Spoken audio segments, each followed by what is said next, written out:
बुद्ध के संग सबके लिए खुले रहते थे। सब उनके शिष्य बनना चाहते थे। कुछ लोगों को बुद्ध सीधे अपने संघ में शामिल कर लेते थे, तो कुछ को कहते थे तुम एक दिन रात के लिए शमशान में जाकर रहो। इसी प्रकार एक व्यक्ति बुद्ध के पास आया और कहा, मुझे अपना शिष्य बनाए।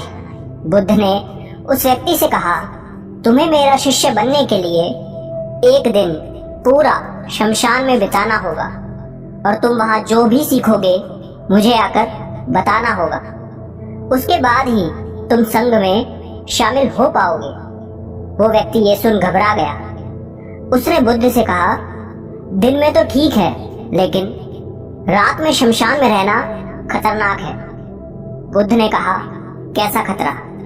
व्यक्ति ने कहा, वहां भूत प्रेत होंगे, वो मुझे पकड़ लेंगे।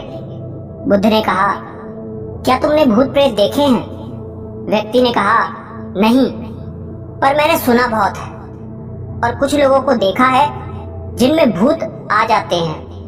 वो अजीब अजीब हरकत करते हैं। तब बुद्ध ने कहा, तो तुम्हारे पास ये सुनहरा अवसर है ये जानने का कि भूत प्रेत होते हैं या नहीं। तुम वहां एक दिन और एक रात गुजारो और फिर विश्लेषण करके बताना कि भूत प्रेत होते हैं या नहीं। अगर तुम्हें वो मिल जाएं, तो तुम उनका विश्लेषण करना कि वो कैसे होते हैं, और अगर नहीं मिले तो तुम ये भी जान पाओगे कि वो नहीं होते। तुम घबराना मत। वहां जो भी घटना होगी तुम मुझे उसे आकर बताना। व्यक्ति ने कहा, ठीक है गुरुदेव, अगर आप चाहते हैं तो एक पूरा दिन और रात मैं शमशान में गुजार लूंगा। बुद्ध ने कहा, ठीक है, अभी तुम आश्रम में आराम करो और कल सुबह ही शमशान के लिए निकल जाना। बुद्ध ने अपने 4 शिष्यों को कहा कि वो व्यक्ति कल शमशान जाएगा, तुम उसके पीछे जाना और उस पर नजर रखना, उसका ध्यान रखना, पर याद रहे उसे ये बात पता ना चले कि तुम उसके पीछे गए हो।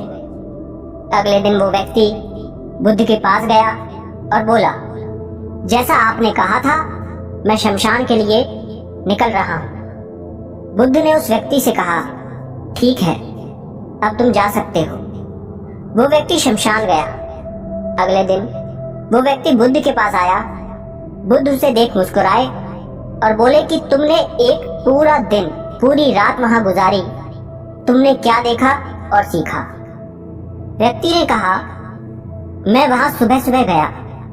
कुछ देर बाद मैंने देखा कि कुछ लोग एक अर्थी लेकर आ रहे हैं। कुछ लोग सामान्य थे तो कुछ लोग बेहद खुश थे। वो कह रहे थे कि उस व्यक्ति ने अच्छे कर्म किए हैं, ये बहुत किस्मत वाला है। उस बुजुर्ग के बेटे ने अपने पिता की चिता को अग्नि दी। वो कुछ देर वहां खड़ा रहा। उसके बाद एक एक करके सब लोग जाने लगे।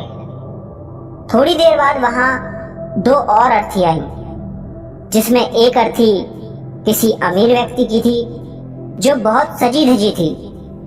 उसमें बहुत सारे लोग थे, जबकि दूसरी किसी गरीब व्यक्ति की थी जो बेहद साधारण थी। उसमें कुछ ही लोग थे।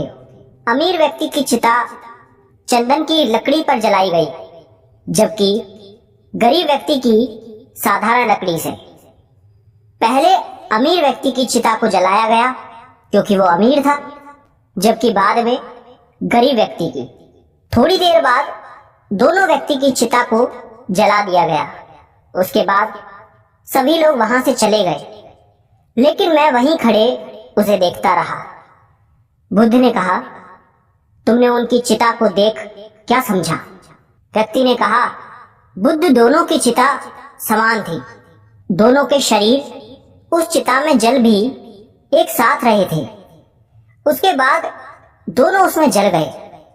अंतिम में जो बचा वो भी एक जैसा ही था, उसमें कुछ अलग नहीं था। हे बुद्ध, उसके बाद वहां एक स्त्री की अर्थी आई। उस स्त्री का पति बहुत दुखी था और वहां आए सभी लोग भी काफी दुखी थे। वो सभी उसके पति को सांत्वना दे रहे थे। हे बुद्ध, उसमें मैंने देखा कि बहुत लोग काफी ज्ञानी थे। वो ज्ञान की बातें कर रहे थे। वो सब महाज्ञानी कह रहे थे कि यहाँ तो एक दिन सबको आना ही है। जीवन हमें ज्ञानता और परोपकार से जीना चाहिए। किसी को कभी भी कष्ट नहीं देना चाहिए। धन के पीछे हमेशा भागकर कुछ नहीं होता। अंतिम में हम सबको एक दिन शमशान में जाना ही होता है। उसके बाद वहां कोई नहीं आया और मैं पूरी रात वहीं पर रहा और अगली सुबह आपके पास आ गया। बुद्ध ने पूछा, तुम्हें वहां कोई भूत प्रेत दिखा? व्यक्ति ने कहा, नहीं, मुझे वहां कोई भूत प्रेत नहीं दिखा। पूरी रात मैं अपने आप से डरता रहा, पत्तों से डरता रहा, जानवरों की आवाजों से डरता रहा, लेकिन पूरी रात में मुझे कोई भी भूत प्रेत नजर नहीं आए। बुद्ध ने उस व्यक्ति से कहा, ठीक है, अब तुम जाओ और आश्रम में आराम करो। कल फिर एक दिन और पूरी रात तुम्हें शमशान में बिताना होगा। वो व्यक्ति ये सुन बोला, आप कैसी बातें कर रहे हैं? आपके कहने पर आज मैं पूरा दिन पूरी रात वहां पर रुका। वो समय मैंने कैसे काटा है मैं ही जानता हूं। अब मैं दोबारा वहां नहीं जाऊंगा। बुद्ध ने कहा, देखो, जो खास चीज तुम्हें वहां जाकर मिलनी है वो तुम्हें अभी तक नहीं मिली है। तुम एक दिन और वहां रुको, एक रात और वहां रुको, तुम्हें वो अवश्य मिल जाएगी। व्यक्ति कहता है, ठीक है, मैं आपके कहने से एक बार और चला जाता हूं। ये कहकर वो व्यक्ति आश्रम में आराम करने लगा। अगले दिन वो व्यक्ति फिर बुद्ध का आशीर्वाद लेकर वहां से शमशान के लिए चला गया। एक पूरा दिन बिताकर वो अगले दिन फिर बुद्ध के पास आया। बुद्ध ने पूछा, तो तुम्हें वो चीज मिली? व्यक्ति ने कहा, हाँ, मुझे वो मिल गई। बुद्ध ने पूछा, तो बताओ तुम्हें वहां क्या मिला? व्यक्ति ने कहा, मैंने देखा कि कुछ लोग शाम को मुझे अर्थी पर लेकर आ रहे हैं। मेरे पीछे कुछ 15-20 लोग चल रहे हैं और मुझे 4 कंधों पर उठा रखा है। मेरे पिता आगे आगे चल रहे हैं। कुछ लोग मेरे ऊपर फूल फेंक रहे हैं और मेरे कुछ रिश्तेदार मेरे पीछे चल रहे हैं। वो लोग बहुत दुखी हैं। मेरे पिता और भाई भी बहुत दुखी हैं। कुछ उन्हीं में से दुखी होने का नाटक कर रहे हैं, तो कुछ लोग मेरे पिता को सांत्वना दे रहे हैं। वहीं दूर खड़ा मेरा भाई बेहद दुखी है। कुछ लोग उसे सांत्वना देकर बोल रहे हैं कि तुम ही अब सबके इकलौते वारिस हो। तो कुछ लोग कह रहे हैं ये गलत हुआ। वो लड़का तो अभी जवान था, अभी तो उसने कुछ देखा भी नहीं था और उसके साथ ऐसी घटना हो गई।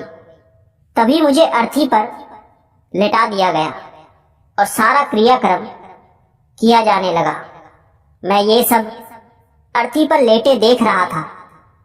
मैंने उस अर्थी से उठना चाहा, लेकिन मैं उठ नहीं सका। मैं सांस लेना चाहता था, लेकिन सांस नहीं ले पा रहा था, क्योंकि मेरे अंदर सांस नहीं थी। मैं अपने पिता को गले लगाना चाहता था, लेकिन मैं उठ नहीं सकता था। मैं अपने भाई को गले लगाना चाहता था, उसे कहना चाहता था कि तुम माता पिता का ध्यान रखना, लेकिन मैं बस लेटा देख रहा था, कुछ कर नहीं सकता था। उसके बाद मेरी चिता पर लकड़ियां सजाई जा रही थी। मेरा मुंह भी ढक दिया गया। मुझे अब उस चादर के पार कुछ नहीं दिखाई दे रहा। फिर उसके बाद मुझे गर्मी महसूस